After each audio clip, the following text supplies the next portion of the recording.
I'm going to scream as loud as I can, and I'm going to keep screaming as loud as I can while I spin around. And I'll keep going until my breath runs out. Great. You ready? Yeah. Okay.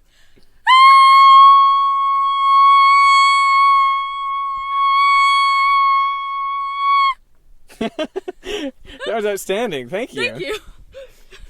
The quietest place on earth is apparently an anecoic chamber in Minneapolis. Now I'm here at BYU at their anecoic chamber. Anecoic is Latin, it basically means no echo. And the way they achieve no echo is through all of these foam wedges which are put on the walls and even the floor.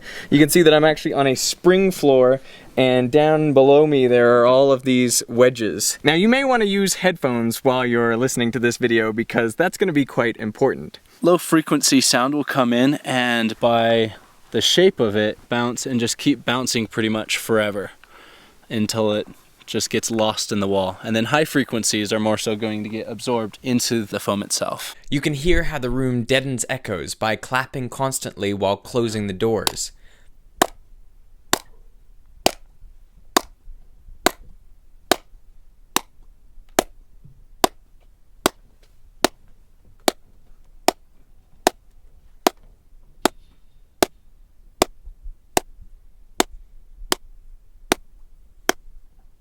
Totally changes the quality of the sound. Definitely. There are reports that it's impossible to stay in one of these rooms and remain sane for a significant period of time. The record is apparently 45 minutes. I felt a little claustrophobic. It felt like there's a lot of pressure on my head. But why would that be? I mean, the air is no different in here. What I figured is just because when you listen in a normal room, there's a lot of reverb. To your ear, that means there's a lot of space, but there's none of that in here, so it feels claustrophobic. It feels like you're in a tiny room, like you could be in a coffin. Maybe, yeah. Well, I think it's really an anxiety response. So you're used to having these sounds around you, and then you don't anymore, and so you start to panic because you don't have something you're used to. And I think that anxiety can increase and cause some stress, and maybe that's why people go crazy or hallucinate with sound. It's just because they're trying to make up for what they're used to that isn't there. When I bring people in, I warn them, hey, if you get a little dizzy, please let me know so I can get you out of the room before you make a mess in our expensive facilities. First, you'll hear any rustle of your clothing. So you move an inch and you'll hear it. Then you'll hear any fluids that are in your mouth or your throat. You'll hear them all moving around every time you move your mouth.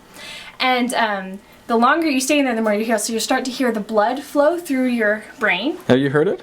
Mm-hmm. What yeah, it sounds kind of like a ringing or a pulsing. Can you kind of make the sound for us so that we know what to listen out for? Of the blood flow? Yeah, it just sounds like a pulsing, like... Some people say they can hear their heartbeat coming from their chest as well.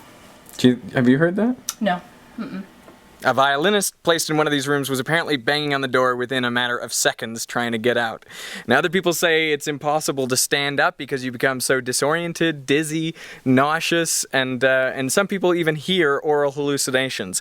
But to me it doesn't sound right. You know, I believe that I should be able to sit in a room with no sound, with the lights off for as long as I like. And so I'm going to put myself to the test by staying in this room for as long as I can. Have fun in silence. Thank you.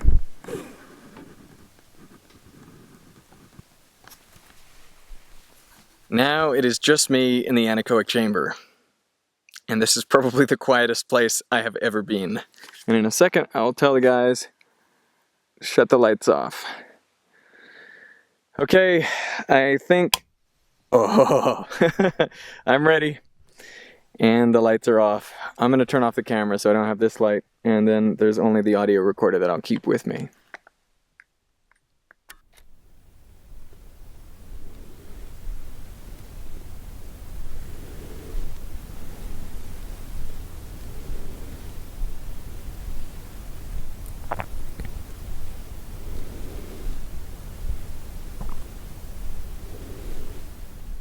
I'm not sure how long I've been in here, but I still feel quite comfortable. It's nice and quiet. I mean, that's an understatement. But it's relaxing. If I hear anything, I feel like I hear a low-pitched hum.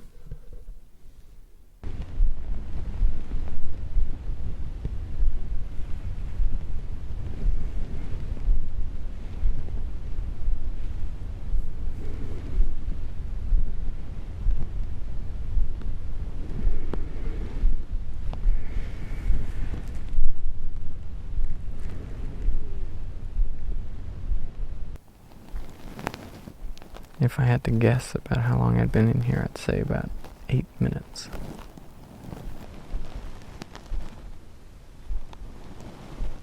I feel like I'm more aware of my heart. I can feel each pulse, and I can almost feel it radiating up my chest towards my head, like a wave. And in my ears there's the hiss. I think that's just from hearing loss. This just reminds me of that Mission Impossible movie where Tom Cruise sneaks into that building and he has to keep his decibel level low. That was the burp. I don't know if you could hear that. I can say the really small sounds seem amplified. It's like your brain has recalibrated, so the quiet things seem much louder. I feel like I can feel more things, like with every beat of my heart it feels like my body shakes a little bit. Like a device that has a little motor inside it, how it gets shook around like a phone. Okay, Cameron, looks to me like we're good for time. If it looks the same to you, like we're around 46 minutes or over, I'm happy to hop out. So, yeah, when you're ready, you can flip the lights back on if you like. Are you there?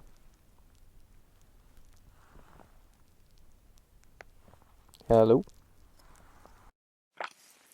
I think I've been here for nearly an hour, according to my time checks, and I didn't fall asleep. I just, I've had a good time. It's a nice quiet space. I kind of feel like this would be a good material to pad your bedroom in. Not a problem. Anechoic chamber, 45 minutes, an hour. Easy. I could stay in here for 5 hours. I think I could get a lot of work done in here. So now I just have to get out. And I'm going to see if I can exit this room without them turning the lights on.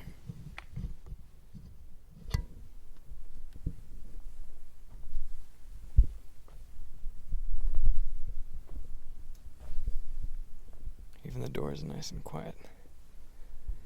Here we are, back to the outside world.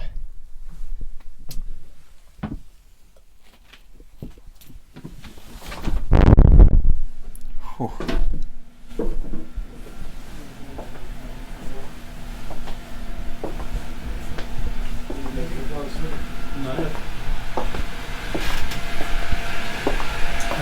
Hello. How you doing? Live? I am. I don't really understand how anyone could go crazy in there. I mean, quiet is kind of nice. But then again, there are people who find all sorts of situations really uncomfortable, like just being in a pitch black room or being in a small confined space. So maybe those types of people would find this kind of unnerving. I definitely noticed that there were a lot of noises. Like, it wasn't just pure silence. Like, I actually had to work hard to make things feel silent. Otherwise, there was the sound of like just me rubbing my beard, or just like the rustle of your clothes, or every time you swallow, or when you breathe. Perhaps the weirdest thing I noticed was like my sense of my heart. I just felt like it was pumping really hard, and I could feel almost like the blood pushing up through me. It wasn't like I was hearing it, it was just like I was feeling it. And I was feeling as though, in a way, my heart was shaking my body. That was something weird. But besides that, nothing crazy. No weird hallucinations or anything like that. So I think the myth that you can't stay in here for longer than 45 minutes is busted. Even though this is not Mythbusters, I still think it's not true. Now, if you really hate silence, you should always carry an audiobook around with you. And I can recommend a good one, The Fault in Our Stars by my friend John Green. It is an excellent book, and it's been basically at the top of the bestsellers ever since it was released. And soon there's a movie coming out, and so you probably want to get through the book before you go and see the movie.